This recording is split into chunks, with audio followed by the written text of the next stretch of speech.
Donc, ce matin, j'ai le privilège de terminer dans Hébreu. Pasteur Jeff m'a demandé de terminer le chapitre. Donc, je remercie Dieu pour le privilège qu'il m'accorde d'être dans une si grande équipe, une si belle équipe, où ce qu'on travaille de concert ensemble, où ce que l'Église, vraiment, ce matin, on était ensemble autour de la table, puis on remerciait Dieu de ce qu'il a fait avec nous à travers les crises, à travers les difficultés. Mais ce qui nous donne de l'assurance, c'est que c'est l'Église de Dieu, c'est l'Église de Christ, puis personne ne peut faire autrement que ce que Christ, lui, a décidé de faire avec son Église. Donc, on est heureux. Puis, même si j'étais loin, j'ai reçu vos prières que vous avez faites pour les anciens. J'ai trouvé ça tellement béni que Pasteur Jeff demande à l'Assemblée qui nous a vraiment nommés, reconnus, qu'on avait besoin de vos prières. On n'est pas des surhommes, on est des sous-bergers. On a besoin de vous, on a besoin que vous restiez sur vos genoux pour nous, afin qu'on puisse continuer à vous servir. On est à votre service. On n'est pas en haut puis en train de vous regarder, bien au contraire. On est à votre service puis on est là pour vous. Donc, n'hésitez pas à faire appel à nous en tout temps. Donc, merci encore pour tout ça. Donc, ce matin, sans plus tarder, parce qu'on a un mariage, on m'a demandé de faire ça vite, fait que c'est la première fois que je vais prêcher en moins de 2 heures. Donc, ne vous inquiétez pas. Donc, on va tourner tout de suite dans Hébreux 13. Puis, merci à l'équipe en haut, hein. Je sais que vous pensez qu'on vous oublie, mais vous êtes là même quand on ne vous voit pas. Donc, merci les gars, merci beaucoup. Donc, Hébreux 13, à partir du verset 15 au verset 25. Donc, parfait, vous êtes déjà prêts. Excellent. Par lui, offrons sans cesse à Dieu un sacrifice de louange, c'est-à-dire le fruit des lèvres qui confesse son nom. Et n'oubliez pas la bienfaisance et la libéralité, car c'est à de tels sacrifices que Dieu prend plaisir. Obéissez à vos conducteurs, ayez pour eux de la déférence, car ils veillent sur vos âmes comme devant rendre compte. Qu'il en soit ainsi, afin qu'ils le fassent avec joie et non en gémissant, ce qui ne vous serait d'aucun avantage. Priez pour nous, car nous croyons avoir une bonne conscience, voulant en toutes choses nous bien conduire. C'est avec instance que je vous demande de le faire, afin que je vous sois rendu plus tôt. Que le Dieu de paix, qui a ramené d'entre les morts le grand pasteur des brebis, par le sang d'une alliance éternelle, notre Seigneur Jésus, vous rende capable de toute bonne œuvre pour l'accomplissement de sa volonté et fasse en vous ce qui lui est agréable par Jésus-Christ, auquel soit la gloire au siècle des siècles. Amen. Je vous prie, frères, de supporter ces paroles d'exhortation, car je vous ai écrit brièvement. Sachez que notre frère Timothée a été relâché. S'il vient bientôt, j'irai vous voir avec lui. Saluez tous vos conducteurs et tous les saints. Ceux d'Italie vous saluent. Que la grâce soit avec vous tous. Amen. Ce matin, pour commencer, j'aimerais vraiment prendre la première partie du verset 15 comme introduction. Par lui, offrons sans cesse à Dieu un sacrifice de louange, c'est-à-dire le fruit de lèvres qui confesse son nom. Je disais ce matin aux anciens comment j'étais reconnaissant de cette Église. Comment je pouvais voir que les gens se donnaient sans cesse. Pas qu'ils mettaient de l'argent dans une enveloppe et qu'ils nous envoyaient ça, et nous, on recevait de l'argent, on était heureux. Ce qui nous rend heureux, c'est de voir les gens servir Dieu. Notre cœur, vraiment, c'est de voir que vous rendez un culte agréable, sincère, authentique, avec humilité devant Dieu. C'est notre plus grande richesse. Parce que l'argent, vous savez, ça sert à payer tout ce qui est ici. Oui, on en a besoin. Mais on ne vit pas pour l'argent. L'argent est au service des hommes. L'argent n'est pas un maître, mais un serviteur. Mais ce qui nous touche, c'est d'entendre des témoignages des gens qui viennent nous dire « J'ai besoin de prier » ou « Vous avez prié pour nous, Dieu a répondu ». C'est ça une église. Une église, c'est vraiment de voir des gens qui se donnent pour Christ, pas pour nous. Nous sommes faillibles. Si vous donnez à moi, vous allez être déçus tôt ou tard. Si vous donnez aux hommes, vous êtes sur le chemin de la déception. Mais si vous donnez à Christ, vous ne pouvez pas être déçu. Si vous rendez de votre cœur, avec humilité, ce que Dieu vous a donné, vous le mettez à part pour Dieu, vous d'abord. Vous d'abord. Donc, rendez à Dieu des sacrifices de vos lèvres.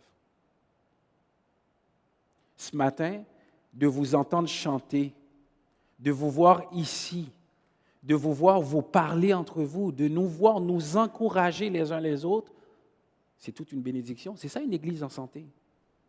De nous voir partir en mission, de nous voir nous mettre avec les autres qui sont à côté dans un ministère ou dans un autre, de supporter une autre assemblée. Il faut arrêter d'être un contre l'autre, mais un pour les autres. Et ce matin, c'est ce que Dieu nous demande. C'est d'être enfin unis pour vrai. De mettre de côté tous nos petits égos. De rendre un culte agréable. Et ce matin, je m'approche devant vous avec toute humilité, vraiment. Parce que je fais partie de quelque chose de beaucoup plus grand que moi. Et je vous le dis avec toute humilité. Puis je le dis souvent à Pasteur Jeff, quand il a commencé à prêcher, je n'étais même pas né. Et c'est que Christ qui peut faire des rencontres divines comme ça. Et je remercie Dieu pour ça. Et comme Pasteur Jeff vous a dit il y a 2 dimanches, je pense, avec humilité, j'attends de vos prières. Priez pour nous sans cesse. Je sais que des fois, vous vous ennuyez, puis il n'y a rien à faire. Priez pour nous. On en a besoin, on n'en aura jamais assez.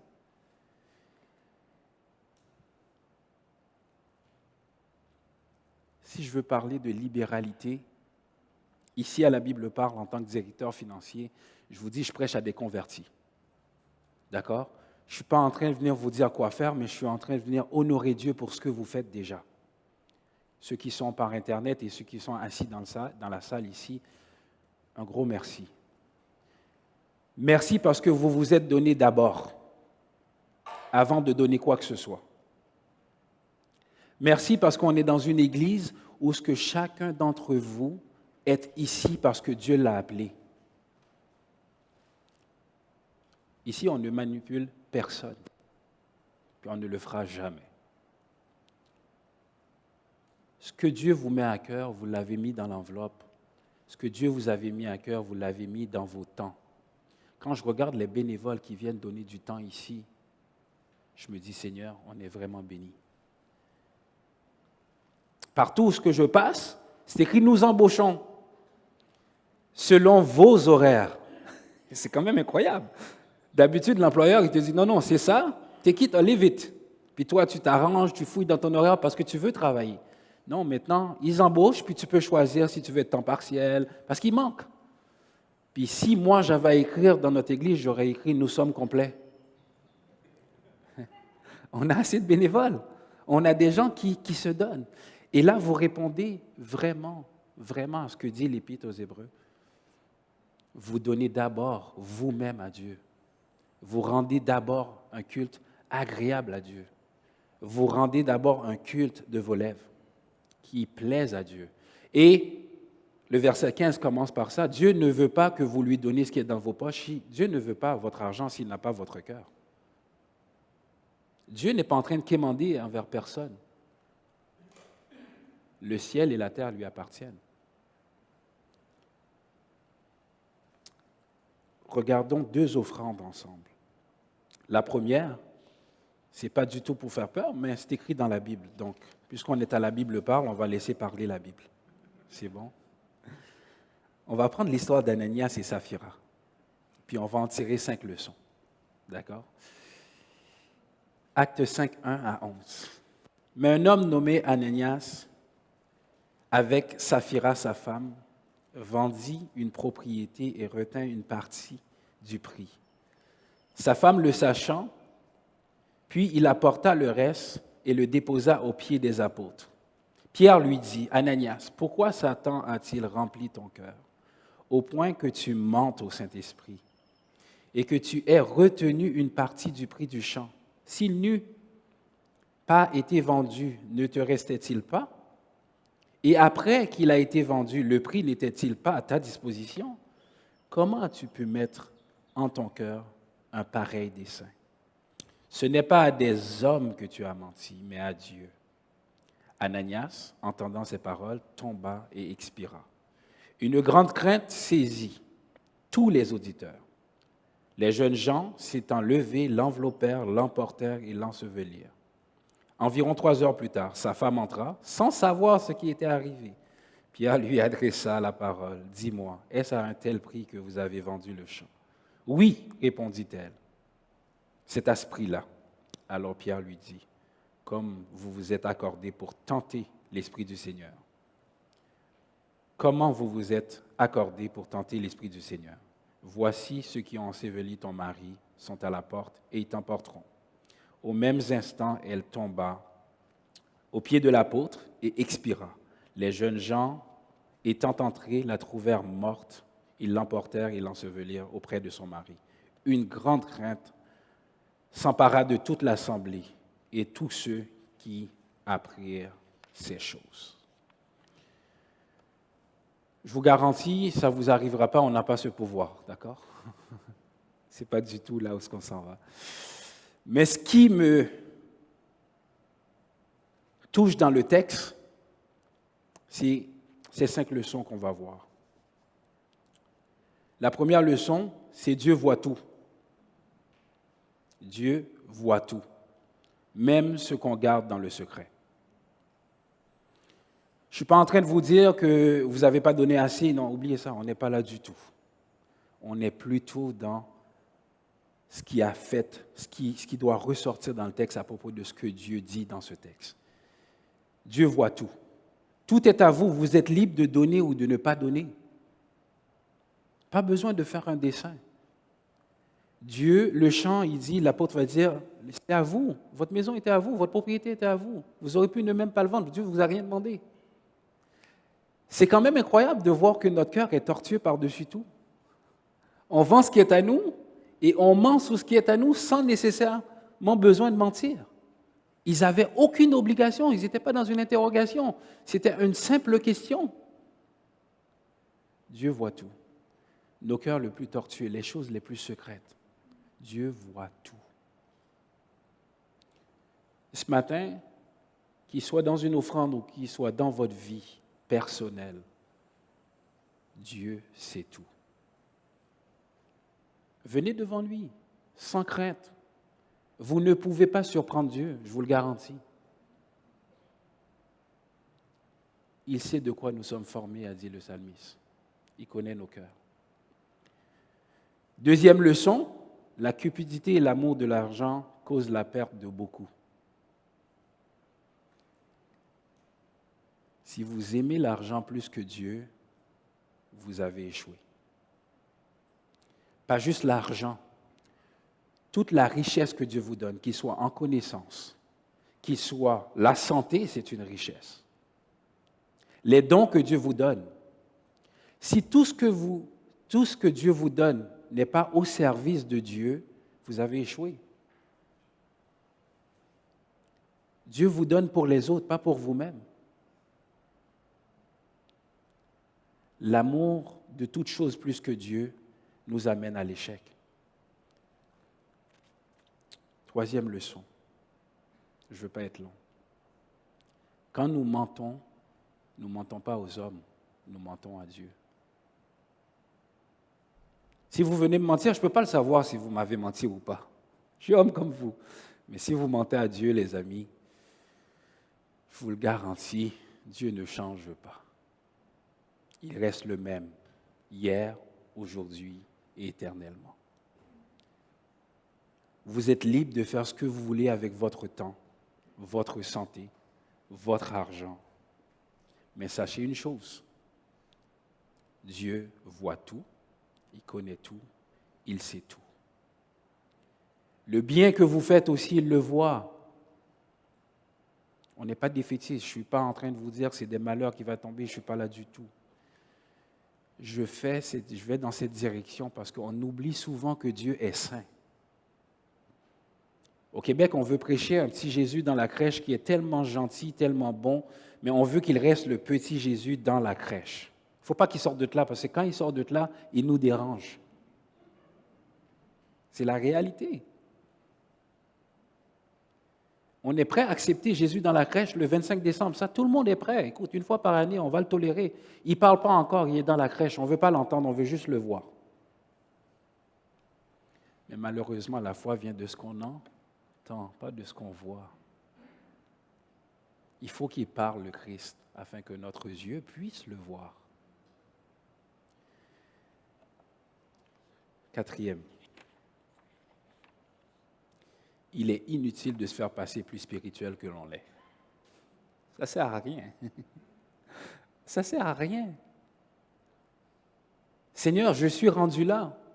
C'est les limites que tu m'as placées. Je suis rendu là avec toi aujourd'hui. Je ne suis pas plus spirituel qu'un autre. C'est pour ça que je vous disais au départ, j'étais tellement content d'entendre cette prière-là quand les anciens ont avancé afin que vous priez pour eux. On n'est pas mieux que vous. Il nous a juste fait une grâce d'être là. Il nous a justifiés. Comme il vous a tous justifiés. Ne croyez pas en moi, croyez en lui. Ne croyez pas en nous, croyez au Père, au Fils et au Saint-Esprit. Avec eux, c'est impossible que vous soyez déçus. Je ne suis pas plus spirituel que vous. On a nos défis, on a nos limites. C'est pour ça qu'on forme une équipe. On a chacun nos forces et nos faiblesses. Personne tout seul peut y arriver. N'oubliez pas, il l'a dit clairement, sans moi, vous ne pouvez rien faire. Et rien, c'est rien. Des fois, on enlève un petit peu dans le rien.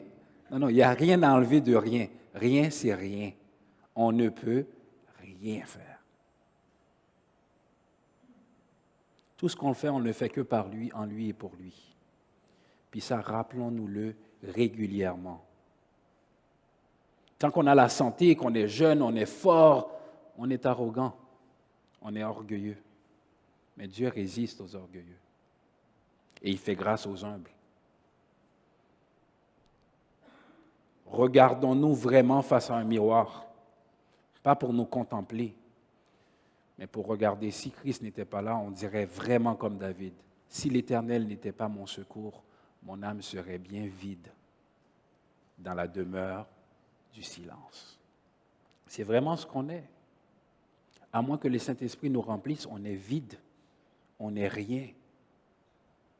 Aujourd'hui, on est et demain, on n'y est plus.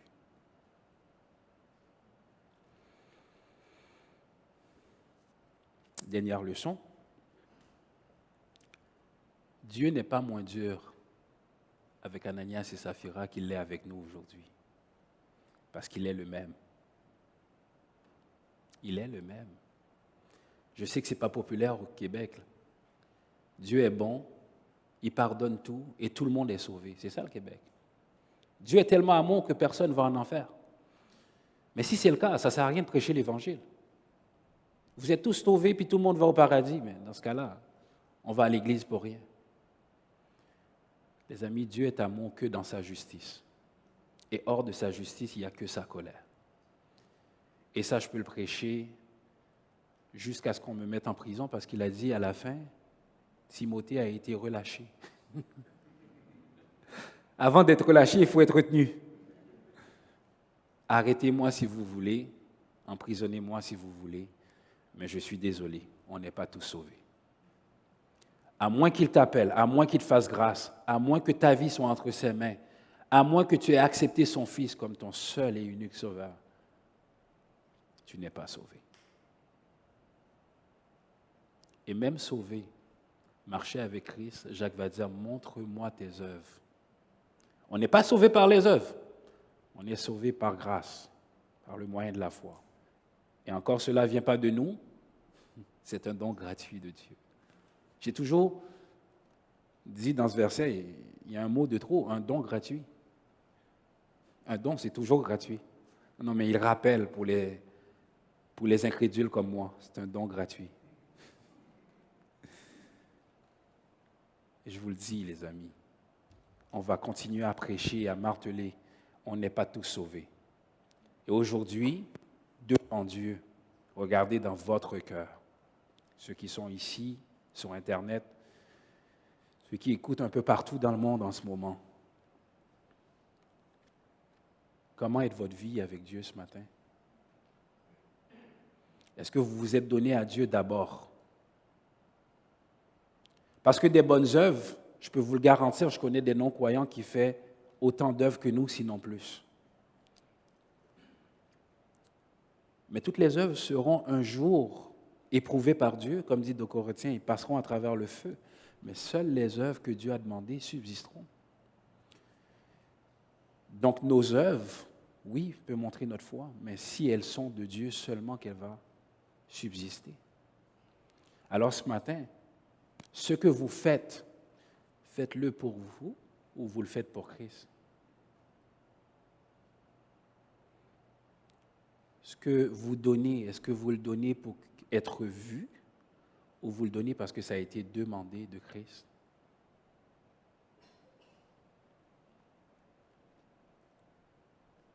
Vous savez, l'offrande d'Ananias et Saphira était certainement plus grande que celui de la veuve qui avait seulement 2 sous.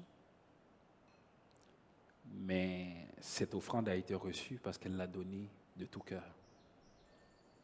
Ce qu'elle avait, sans mentir, sans retenir, sans avoir besoin d'être quelqu'un devant les autres. Vous imaginez comment on peut se sentir cheap? Tous les grands amènent des grandes offrandes. Puis toi, tu amènes quelque chose qui est insignifiant. Mais c'est ça la délivrance. Quand Dieu te délivre, tu n'as pas besoin d'être quelqu'un, tu n'as pas besoin de voir les autres, tu veux voir Christ et c'est tout. À moins qu'il t'appelle, tu ne peux pas venir. Et ce matin, le message que j'ai pour vous, c'est simplement de vous donner à Christ d'abord. Le reste, il va s'en occuper. Cherchez premièrement le royaume et la justice de Dieu. Et toutes les choses, il va vous le donner après. En tant qu'Église, en tant qu'ancien pasteur ici, nous avons tous le même objectif, de vous voir tous servir Dieu pour vrai. De vous voir tous marcher avec Dieu pour vrai. De voir nos enfants marcher avec Dieu pour vrai. Vous savez que les jeunes, surtout de notre époque, ils n'ont pas de complexe à essayer de dire « je vais suivre maman ». Non, quand ils veulent, ils veulent. Quand ils ne veulent pas, ils ne veulent pas. Si on n'est pas un témoignage vivant pour nos enfants, le monde le sera, malheureusement. Si l'Église est juste une philosophie pour nous, si l'Évangile est juste une philosophie pour nous, mais malheureusement, le monde a des philosophies beaucoup plus détaillées, beaucoup plus préparées pour nos enfants. Mais si Christ est vraiment dans leur vie, s'ils ont vraiment reçu Christ comme Seigneur et Sauveur, aucune philosophie du monde ne me fait peur pour eux. Parce que Christ a mis sa parole dans leur cœur. Et ceux qui sont à lui, personne ne peut les ravir de sa main. Mais nous, en tant que parents, on a un travail à faire. On doit être un témoignage vivant pour chacun de nos enfants.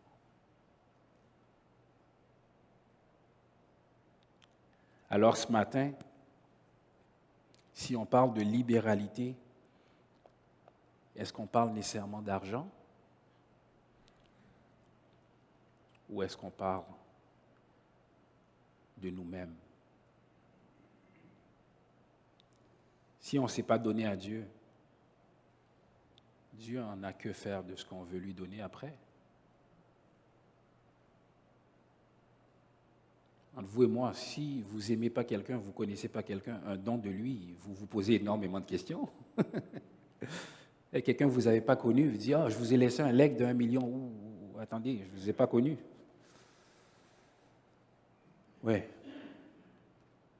La vie éternelle, c'est qu'ils te connaissent, toi, le seul vrai Dieu, et Jésus, ton Fils, celui que tu as envoyé.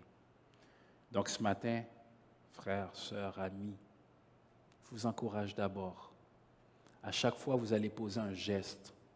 À chaque fois que vous voulez mettre dans une enveloppe, à chaque fois que vous voulez donner, posez-vous la question, est-ce que vous vous êtes donné à Christ d'abord? Votre cœur, il est où? Vos pensées sont où? Est-ce que vous venez à l'église comme routine ou venez à l'église parce que vous avez un rendez-vous? Pour moi, c'est la maison ici. J'ai un rendez-vous tous les matins avec vous et surtout avec notre Seigneur.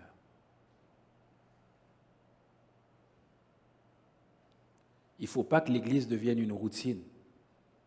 Il ne faut pas que l'église devienne, oh, ok, la cloche a sonné, là, mon alarme a sonné, c'est vrai, on est dimanche matin, il faut y aller. Vous savez, pour moi, l'église, le dimanche matin, c'est juste un lieu de célébration de ce qu'on a vécu pendant la semaine. Si on n'a rien vécu pendant la semaine, c'est un 2 heures de perdu le dimanche matin. Je deviens très ennuyeux. En ce moment, pendant que je prêche, vous pensez à quel match de soccer qui passe. Est-ce que le gazon est coupé? Est-ce que la piscine est nettoyée? C'est quand il va finir, il fait beau. Puis ça, je n'y peux rien. Parce que vous savez, dans la parabole du semeur, la semence qui a été semée, c'est la même pour tous. Elle n'était pas différente. Pourtant, elle n'a pas pris racine partout où elle est tombée.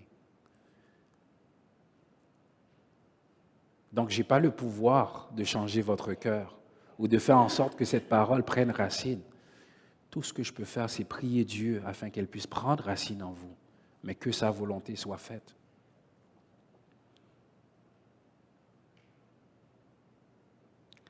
Ce matin, je veux vraiment vous dire que c'est vraiment un privilège d'être ici. C'est un privilège de pouvoir être avec vous. C'est un privilège de pouvoir faire partie de la famille de Christ. Ne prenez pas pour acquis le temps que vous êtes ici. Je vous le dis. La COVID nous a appris que c'était précieux, l'Église. Ne l'oublions pas. C'est un privilège de s'asseoir et de pouvoir encore écouter la parole. Il y a des gens qui paieraient leur vie pour avoir ce privilège ce matin. Il y a des gens qui ne peuvent pas avoir cette liberté qu'on a. Ne le prenons pas pour acquis, mais remercions Dieu à chaque fois pour la liberté qu'il nous donne, que l'Évangile soit encore prêché, proclamé avec toute liberté, sans être censuré. Rachetons le temps, car les jours sont mauvais. On a l'impression que tout est beau, tout restera toujours beau, mais c'est une illusion. La vie est éphémère. On a un temps qui est très limité. Mais pendant qu'il en est encore temps, offrons à Dieu ce qui lui est agréable. N'oublions pas la bienfaisance, la libéralité, car c'est à de tels sacrifices que Dieu prend plaisir. Mais avant ça, il prend beaucoup plus plaisir par offrons-lui sans cesse, offrons sans cesse un sacrifice de louange. C'est quoi la louange? C'est quoi louer quelqu'un? Plus jeune, je pensais que c'était à l'église et chanter. Non, louer quelqu'un, c'est dire du bien de lui, en toute occasion. Si on vous demandait, parlez-nous de ton Dieu ce matin, qu'est-ce que vous direz? Est-ce que vous aurez du bien à dire de Dieu? Est-ce que vous êtes un témoin fidèle? Ou est-ce que vous raconteriez les témoignages, vous raconteriez les témoignages de vos parents, vos grands-parents? J'ai déjà dit aux jeunes à la dévotion à l'école, Dieu est un bon papa, un très bon papa. Mais malheureusement, il est le grand-papa de personne. Si vous ne rencontrez pas Dieu pour vous-même, malheureusement, le Dieu de tes parents peut t'aider quand tu es jeune, comme un exemple, un témoignage, mais à un moment donné, il faut rencontrer Dieu vous-même. Comme Nicodème, comme Zachée, comme la femme de perte de sang. Il faut vraiment le toucher. Puis ce matin, libre à vous. Ce que vous avez entendu, la semence qui vous est semée ce matin, elle vous appartient. C'est à vous. Dieu vous l'a donnée. Maintenant, vos cœurs, comment qu'elle va être reçue, c'est une autre chose. Mais ma prière, c'est qu'elle soit reçue dans de bonnes terres, afin qu'elle puisse prendre racine, qu'elle puisse porter du fruit, tout autour de vous, tout à travers le Québec et même à l'extérieur du Québec. Que le Seigneur puisse nous bénir, que le Seigneur puisse nous toucher et que cette parole que nous avions entendue ce matin, qu'on puisse la revivre, revisiter, relire le texte, reposer encore la question, comme le psalmiste David l'a fait. Regarde, Seigneur, si je suis sur une mauvaise voie.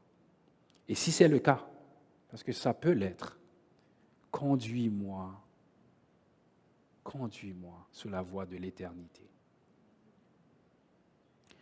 Je suis très, très sensible à la vie parce que j'ai dû prêcher il y a 2 jours les funérailles de mon père. Et ce que je disais, c'est ce que je redis encore ce matin. Personne ici ne peut garantir qu'il sera encore là ce soir. Personne. Personne. On aura un mariage à célébrer, ce serait un moment joyeux tantôt qu'on va faire. Je ne peux même pas garantir que dans 2 heures, je vais être là. Ma vie ne m'appartient pas.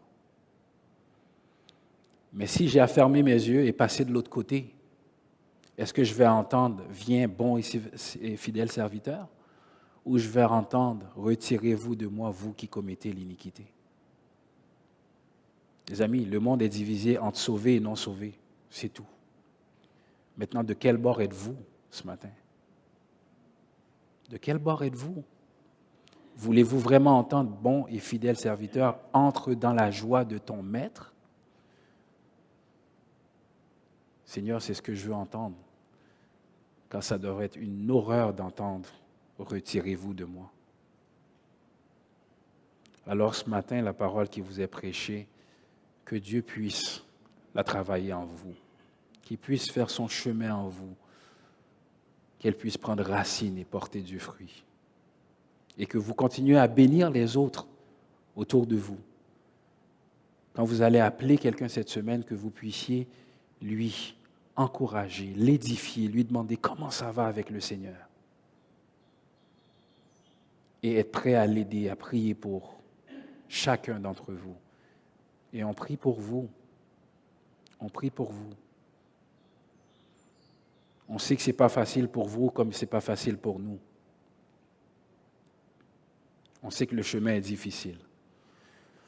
Mais continuons de prier les uns pour les autres, d'accord? Car à ceux-ci, ils reconnaîtront que vous êtes mes disciples, vous aurez de l'amour les uns pour les autres. Merci encore pour votre temps et tout ce que vous faites dans cette Église. Puis si vous nous visitez pour la première fois, vous êtes bienvenus. Venez encore si vous le voulez, écoutez. Puis si Dieu parle à votre cœur, mais parlez-nous. On est là pour vous écouter selon nos capacités. D'accord? Seigneur, merci pour ta parole, merci pour tes bienfaits, merci parce que c'est toi qui fais en nous tout ce que tu fais, Seigneur. Sans toi, nous ne pouvons rien faire. Alors, Seigneur, merci encore pour ce dimanche. Merci pour chacun et chacune des personnes qui étaient ici présents pour écouter ta parole, Seigneur. Seigneur, c'est ta parole qui nous porte, c'est elle qui nous transporte, c'est elle qui nous fait du bien, Seigneur. Alors, puisses-tu, Seigneur, venir dans nos cœurs et faire prendre racine, Seigneur. Laboure nos cœurs. Que cette parole puisse vraiment travailler nos cœurs et que ta volonté soit faite. Nous t'en prions dans le nom de ton Saint-Fils, Jésus-Christ. À lui seul la gloire, au siècle des siècles. Amen. Merci. Bon dimanche.